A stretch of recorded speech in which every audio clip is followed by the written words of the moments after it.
What's poppin', Safaree's new hairline? It's me, Keisha, aka Color Me Pynk, and I'm here with this week's All Tea, All Shade, Love and Hip Hop Atlanta Season 10, Episode 21. I drop videos Monday through Sunday. Everything that I say is for entertainment purposes only and not to be taken literally or seriously. So if that works for you, then let's get into tonight's review. The episode begins with Mandy in the studio with little Mandy, who wants to be a rapper, and he a little cute little thing. You know, I can see the little girls fawning over him. I don't really know what he gonna be rapping about, but he could do a little something. I would rather see him as an actor. I think that'll be more up his alley, or maybe modeling. But Safaree stops by the studio, and him and Mandy end up chopping it up. And he asks, Mandisi, how has it been since they moved to Atlanta? He was like, everything good. I'm trying to get, my baby mama Samantha and Yandy and all of us on one accord, even though my son ain't really with it.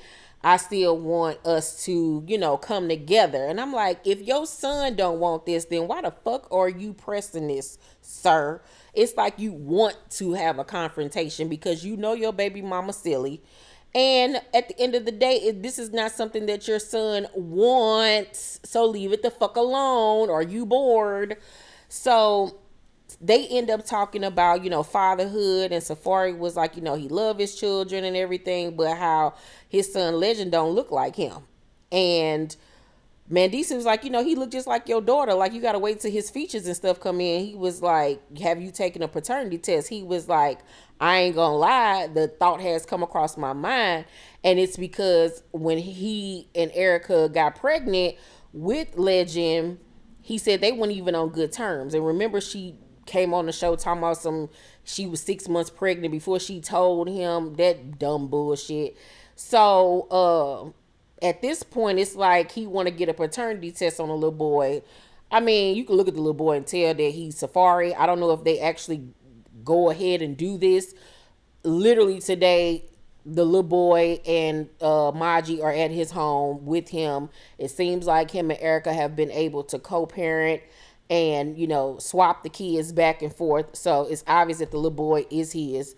So then Mandisi's end up telling him about how Rich been making comments about how him and Erica been like vibing and talking to one another, and how he seen how on the family reunion show, Rich was all in her ear talking about, I know you miss me, and rubbing on her.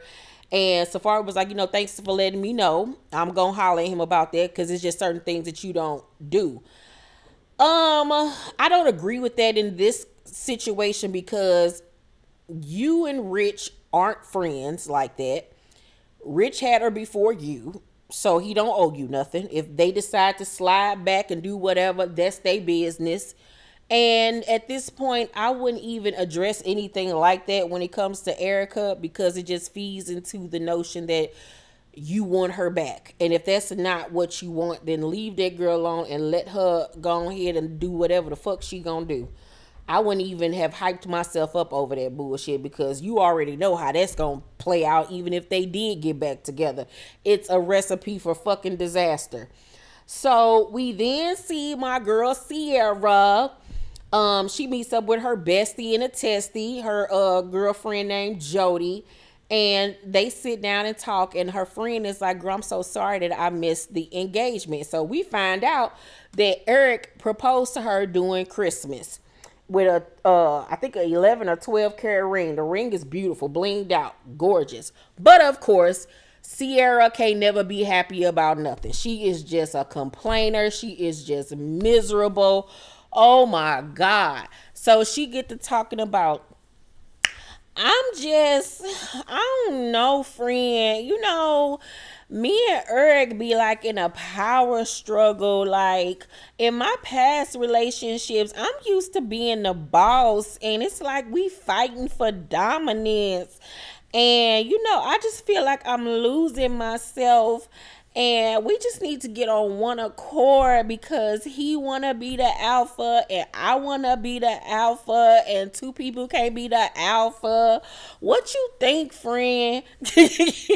And her friend is like, well, if you feeling like you don't really want to get married, then why did you accept the ring?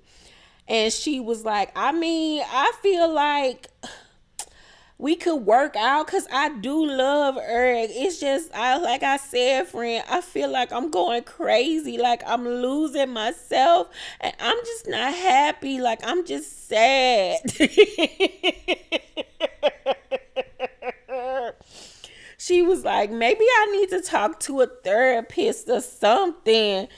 And so, literally today, earlier today, Sierra and Eric did an interview where she was talking about how she likes being bratty because she likes getting bratty to make him go harder for her. She was like, dudes like it when you act like that. And everybody in the comment section was eating her ass up because it's like that shit is cute when you a teenager, maybe in your early 20s, but girl, you pushing 40. Sit down somewhere. Ain't nobody got time for all that brat shit and pouting and acting like you mad and you really ain't, and pushing shit to see how far you can push a motherfucker, because eventually they're gonna get tired, and he already tired of your ass. And he could be with a woman that can actually communicate and be appreciative of the things that he do. Who wouldn't pick that over somebody that like to start shit and act the fool just for the attention? Sierra better grow the fuck up. She really better grow the fuck up, because somebody else gonna slide and take that nigga from you. A bitch like me. I already know how to sound like yo. Okay? Don't let me put a wig on. I'll be with his ass with that damn ring. You gonna fuck around and lose that man. You better grow the fuck up. That's some bullshit. And I'm looking at Eric like, why is you putting up with this shit? Like, is you pussy? Like, the fuck is going on? Rashida and Miss Charlene are at the new press store, which, by the way, the inside looks nice, but y'all need to work on the outside. Anywho, Miss Charlene wants to get Rashida together with her father, Harold, so they can work out their differences. Harold is her ex-husband. She was like, she still do got love for him. I don't know if she's in love with him still. I don't know. But she says she tired of them arguing back and forth. She's sick of it. But I'm like, what you mean you sick of it? Why are you even so pressed about this? Your daughter is in her mid-40s or something like that. Her relationship with her father is her relationship with her father. And obviously, from what we've seen, he's a very toxic person. So why would you even want to continue to push a relationship with somebody who obviously is verbally abusive and neglectful towards your daughter? I'm not really understanding this. One thing that I can say about this storyline is this the most realest storyline that we have gotten from Rashida since her first season, because we all know that paternity bullshit was fake and scripted as hell. So Rashida don't even understand why she's doing it. She's literally just doing this for her mom because she know it's gonna end bad. Harold arrives, and nice looking older man or whatever. He and Rashida haven't seen each other in about 7 years, and she, brings up the fact that she has not seen him, and he was like, he hasn't visited because he felt like she wouldn't want him to, and she was like, no, that's not the case at all. We're not gonna say that. And he was like, well, I had medical conditions and the timing just wasn't right. Well, which one is it, sir? Which one is it? It seems to me like you've been avoiding seeing her because you know that your ass was going to be held accountable. So Rashida was like, the last conversation we had, he was like, no, she was like, the last conversation we had, he was like, oh, the one where you told me to kiss your ass or fuck off or fuck you or whatever she said. She was like, yeah, I apologize because I didn't handle myself the way that I should have, but you need to be man enough to apologize. And he was like, apologize for what? I apologize when I'm wrong, but I ain't wrong for nothing. This nigga tripping. So she looking like, are you fucking kidding me? And even Charlene was looking like, no, this nigga didn't. No, he didn't. But yes, he did. And I'm not understanding why you just sitting here allowing this shit. Like, what is the point of this? So he was like, look at how successful you are. We laid the foundation. I had to do something right. And she was like, you ain't laid the foundation for nothing. You didn't do a damn thing, sir. Child, these men, these weak ass wannabe daddies crack me up. So Rashida was like, if we gonna have any type of relationship, the things you say about Kirk gotta stop. Like, cause that's my husband, that's my business. And he brings up the fact that before she got with Kirk, he had all these kids or whatever the case may be, and how he left their moms to be with her or whatever. And she was like, regardless though, he's always been a father to all of his kids, which is way more than I can say for you. And it is a situation where it's like the pot calling the kettle black. It's like, are you fucking kidding me? Like, like, nigga, you the last person to have anything to say regarding being a father. So, Harold was like, well, no. Why didn't he? And Rashida was like, the same reason why you ain't with the last several women you been with. And he was like, that don't involve you, so fuck off. It's not funny, but it's funny. Cause what? How is you sitting up here telling your daughter to fuck off? And their relationship is just so fucked up. There's no respect on either side. Because she cussed at him, he cussed at her. And it's because she obviously has no respect for him because he has not been a father to her. I don't know what happened where, between her and her mother and him that made him stop being a father to her. I guess I'll find out as I continue to watch this episode. But she don't respect him. So Rasheeda was like, you can kiss my ass. And here goes Charlene. No. Girl, what is you doing all this screaming and hollering for? Stop it, Charlene. Like, you doing the most. What? I don't even understand why you wanted this meeting to take place. I'm really, truly not understanding this at all. Harold ends up saying, you could have spoke up a little more, on my behalf to Charlene. And Charlene was like, I know you fucking lying, nigga. Rasheeda was like, she never talked bad about you to me. When I was little, you were a superhero to me. So from what I gathered, Charlene and Harold were married for just a year. They got a divorce. So he was never really in her life. It seems like after that, like he's probably in and out or whatever. So, Harold was like, you could have said your dad wasn't the best, but he wasn't the worst. What? Is that a consolation prize, my nigga? Harold, sit your drunk ass down somewhere with that goddamn puffer vest on. Child, I hate Harold. So they all sit down. And he like, what does Kirk think about me? And Rashida was like, you talk to him. You ask him. He was like, well, I really don't give a fuck what he think about me. He did something worse to you than I ever could. And she was like, yes, he did have another baby on me. We've been together 22 years though. Things happen. We been together for 22 years. Y'all only lasted a year or whatever. I still don't, like I said, that baby storyline is bullshit. You never see that man post that little boy at all. It was a stupid storyline that they have not been able to keep up with. The girl even came out and said on Gossip in the City that the shit is fake. Like, girl, okay. Anywho, but she got to keep running with that storyline. So, Charlene then decides to invite him to dinner so he can have a conversation with Kirk.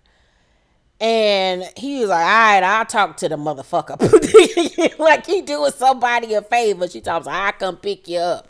Charlene, you and your purple Barney hair and your drunk ass ex-husband, like both of y'all need to have several. I don't even understand why Rashida is entertaining this. I guess because she need a storyline or whatever. Only thing that I can appreciate about this storyline is that it's actually real.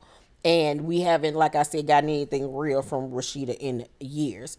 So it's guys' night. They all getting together to congratulate Eric on, proposing to Sierra. So they all sit down, they playing poker. All the guys are there. And Safaree asks Jock about what happened at the fashion show with this whole Meda situation. And is it true? He was like, no, it's not true. She lying or whatever. So Mandisi's being messy, which I loved. He was like, so Safaree, what's going on? Have you talked to Erica about the paternity test? And he was like, nah, I ain't talked to her yet. Baby, Rich Face was like, oh, he questioning the paternity of the baby. I can't wait to get out of here and go run and tell Erica, like the little bitch he is. So Safaree was like, nah, I ain't talked to her yet. Like you said, I gotta wait or whatever. He was like, the baby ain't even got my facial hair. He ain't got my goatee yet. Making a joke out of it. I don't think that he expected Mandisi's to bring the shit up in front of everybody. So that's why he tried to add in the jokes there at the end. But Mandisi was like, Rich ain't got no goatee. Mandisi's messy as fuck. Mandisi says, I'm about to earn my goddamn paycheck this season. I'm tired of sitting back acting cool. I'm about to be messy as fuck. I'm about to be the Peter of fucking loving hip hop Atlanta, honey. So Safaree then confronts Rich about, the things that happened on the family reunion show and seeing him and Erica, on social media. And one thing that I will say is, like I said earlier in this review, right now, as with them being divorced, if Rich and Erica decide to fuck around again, that's their damn business, okay? I wouldn't even be pressed about it. But what I will say is, regarding the family reunion show, they were still currently married at that time. They were having their difficulties, but they were still married. And he was wrong for doing what he did while they were still married. Rich was 100% wrong for flirting with her and saying the things that he said. And Safaree had every right to feel some type of way then, because that's my wife at the end of the day and the mother of my children. Okay. So Rich, however, was like, ain't that the pot calling the kettle black? Because for him, he felt like him and Safaree was cool. He knew back in the day that him and Erica used to date, and when he started to date Erica, he didn't come to him asking him like how you feel about it, so how dare you feel some type of way now. He was like, I'm out in the open with mine. I ain't doing shit, behind closed doors. So he was like, look, it was drunk flirting. It wasn't nothing like that. Safaree in his confession was like, you in love, bro. Stop. You in love with her. Good luck with that. Don't call me for no bail money. So then the guys bring up the divorce.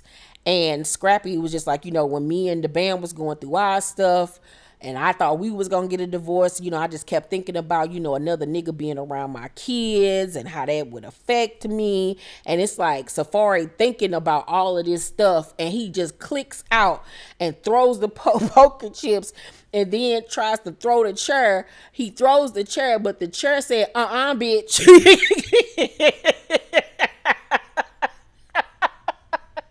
The fuck is wrong with you? I ain't did shit to you, nigga. And that chair hit him in the back of his head. All the dudes was like, oh.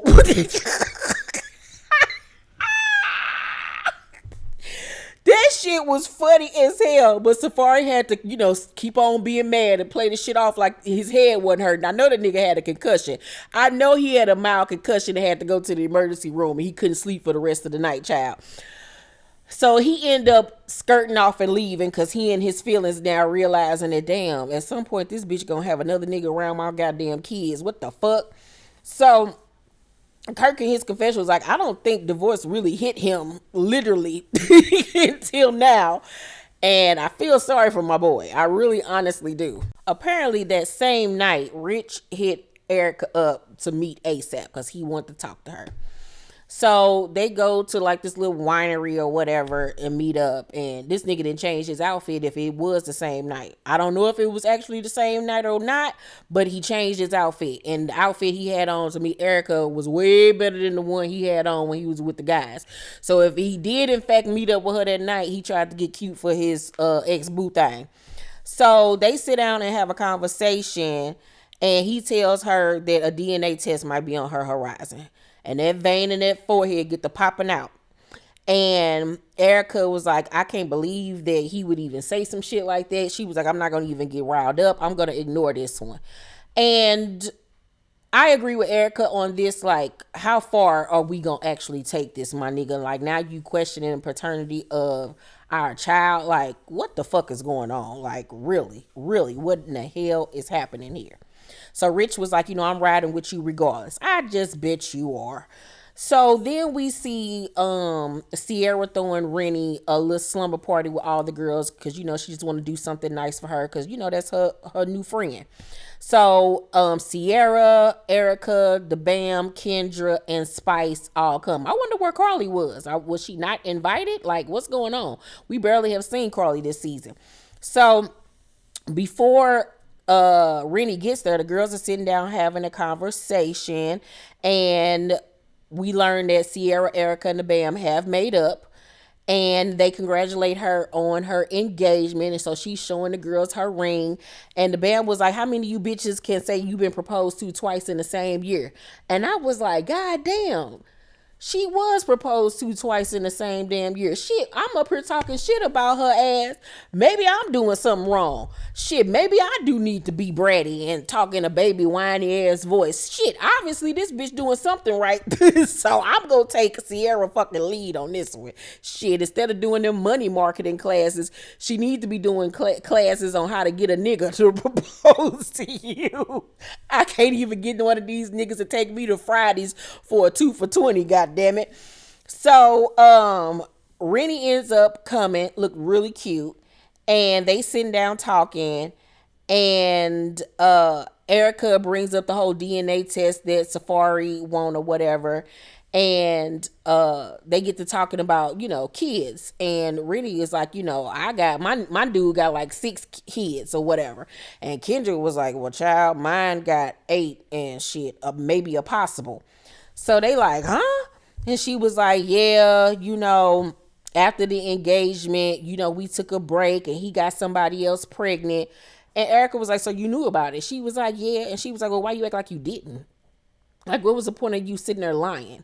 Because that's some weirdo type shit. Like, that, like you put on a performance of a lifetime. Like, and it's not even necessary. We all grown. All our niggas ain't shit. So what you trying to fake in front for us for? So Kendra says that, you know, that wasn't the only thing y'all presented to me that night. That ain't got nothing to do with you sitting up there acting like you ain't know that this man had a baby on you and that you never knew who Meda was when you knew about her. You lied, girl. Just say you lied. You was embarrassed. And Erica was like, you know, you gave us a reaction like you didn't know nothing, and that's kind of weird. So Kendra was like, you know, Meda is a different situation though. And so the band was like to Spice, I know that's your girl and all, but when we talked on the phone, it was one thing. And then when we saw her at the fashion show, she had all this type of energy or whatever. And so Spice was like, you know, don't fucking listen to these bumbleclad bitches. Let me take you to the site so we can talk. So they go upstairs and have their own conversation one-on-one. And Spice is like, Meda do not want him. Why do you need to know when the last time they bumped uglies? So Kendra was like, you know, I don't want to marry somebody that has been dirty to me before marriage. Excuse you? Kendra is a walking conundrum. She's a dodo head. What the fuck are you talking about? This nigga got a whole bitch pregnant before you married him and you took him back. So what? Shut up, Kendra. Please shut up. You like Phaedra. I would never ask you to be my fucking lawyer because you're an idiot, bro. You ain't got not one bit of common sense. So Kendra feeling some type of way towards Spice and her confessional, talking about some Spice had, you know, this information that could change her life and she sat on it. That's some whack ass shit. No, she don't owe you shit. Your nigga owed you that information. That's some whack ass shit, darling. What? So Spice ends up offering to put her and Meda in the same room so they can have a conversation to clear all of this stuff up. We then go back downstairs to the girls, and Renni, you know, is talking about, you know, how her dude that's in jail, you know, stay calling her all the time to try to be there for her, but that's not being there for her. And she talks about how she was thankful that she was able to spend time with her mom before she passed, and for them to be able to reconcile and mend fences and just to have that one-on-one time with her before she passed. And Erica was like, girl, I understand because I have my own issues with my own mother. And, you know, Renni gets really emotional and starts to cry. And it was just really sad. I really felt bad for her. Really honestly did. And so Spice and Kendra end up coming back downstairs and joining the girls. And here goes Sierra. Where the fuck y'all bitches was? What does that even mean? Shut up, Sierra. At the end of the episode, Sierra and Eric go to see her pastor, who's been in her life since she was a teenager. Baby, Pastor Bentley had me hollering when she was like, Pastor Bentley, we need to talk to you. And that lady said, it's always something with y'all. What y'all want? They get on her fucking nerves. So they sit down and, Sierra get to telling her spiel about how they fighting all the time and arguing and struggling. And Eric was like, she's spoiled and make him feel like everything he do and say is wrong. And in his confessional, he admits that he thought proposing to her would fix their problems. What? Oh God. Oh Lord, help him, Jesus. So Pastor Bentley was like, Sierra, I love you, but you aren't healed. You aren't healed from your first marriage. You ain't healed from BK. And you going into this relationship blaming him for everything that happened to you already. And she was like, well, maybe I did do that. Maybe I'm not healed, but I'm here now. So what? So Pastor Bentley was like, no, you aren't healed, and you can't just use him for what you want and then basically make Eric the problem and blame him for everything. She was like, Eric, you need your own address. Y'all need to date and get to know each other better. And I 100% agree. They have moved entirely too fast. She need to grow up. He need to get a backbone. And yeah, they just need to part for a second. So Eric was like, I don't want to go backwards, but you need to, because y'all skipped a whole bunch of things. He was like, to me, it was like she showed me what she wanted me to see in the beginning, and then all of a sudden it was just like, bam, here's everything else. And I agree. I think that she probably did the little spoiled brat shit in the beginning, but not as bad as she's doing it now. And at first he was like, oh, okay, whatever. But now it's just like, the fuck? Who the fuck am I engaged to? Who am I good to spend the rest of my life with? So Sierra was like, I agree with Pastor Bentley. I just think you need to move out, and I need to find myself, because I'm just not ready. I'm just not, maybe this is show me if you really ready for this. No, what you mean if he really ready? You the one saying you're not ready. Like, she deflects and puts, once again, everything back on him when he wants you. He wanted to marry you. You're the one that's unsure of it all. So he was like, I didn't even want to do this. Now you saying I need to move out? Like, no. So what? We broke up? And she was like, no, we're still engaged, but we're on a break, Eric. Like, stop. So he get mad and he dip.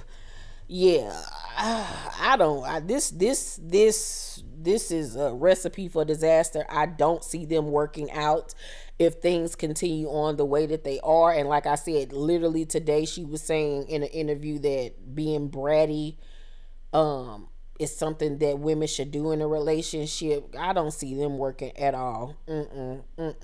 He needs to start putting her in her fucking place, standing on some shit, and stop letting her run all over him, and give her ass consequences for her fucking behavior. And she need to grow the hell up, because she's very childish, very little girlish. Like, what the fuck? Like, girl, grow up.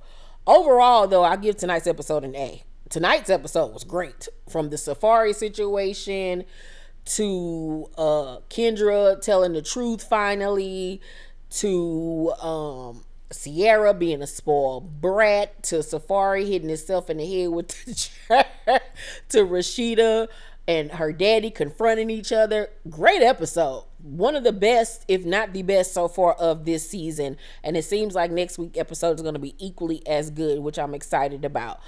Let me know what you all thought about tonight's episode down below in the comment section. Make sure to thumbs up this video, like and subscribe, and hit that notification bell button. I love you all, and I'll see you on the next video. Bye.